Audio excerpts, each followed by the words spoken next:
extraordinary county, which is filled with a whole collection of some of the best communities in our entire state. Westfield is certainly one of them, and another one is Plainfield. Please help me welcome its mayor, another terrific leader, Adrian Mapp.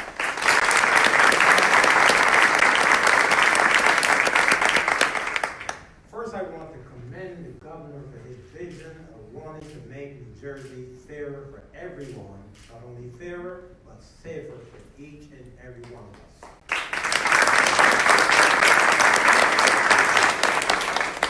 A tragedy was averted here last week, and in large part due to the work of our men and women in uniform who have taken the oath to protect and to serve.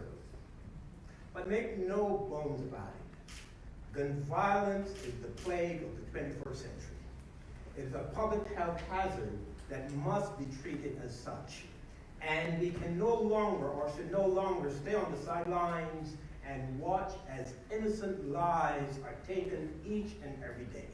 And so we have an obligation as residents of every community where we live to make sure that we advocate, that we put pressure where it should be placed on elected officials at the local, state, and national level.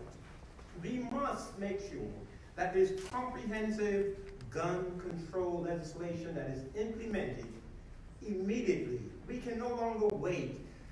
Prayers without action means nothing. And we have seen over and over again the number of lives that have been lost, that have been sacrificed as a result of gun violence. And so I have a healthy respect for the Constitution and for the Second Amendment. But I have a greater respect for the right to life, liberty, and the pursuit of happiness that every human being is entitled to. And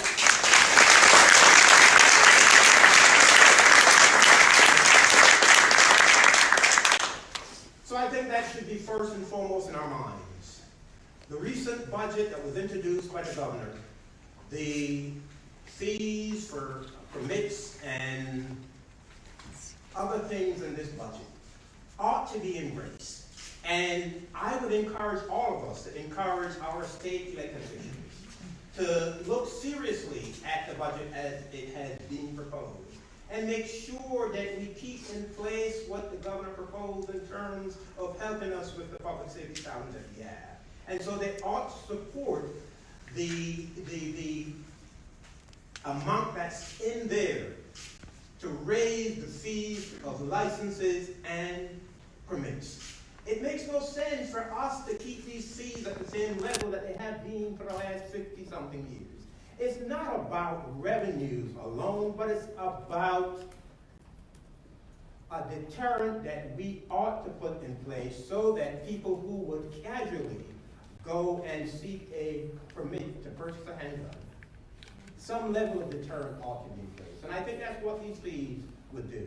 And so I applaud the governor for the action that he has taken, and I applaud all of you in here who are really serious about us doing something about gun violence, which, as I have described it, is the plague of the 21st century, and we ought to address it as a public health hazard, just like we would address any other disease that is plaguing our communities. And so with that, I say thanks to the governor, and I want to thank each and every one of you for listening to me this morning. May God bless you.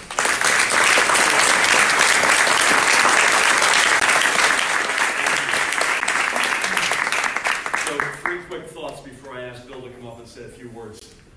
Number one, 1966, just keep this in mind, Dick Hughes was governor, and Lyndon Johnson was president.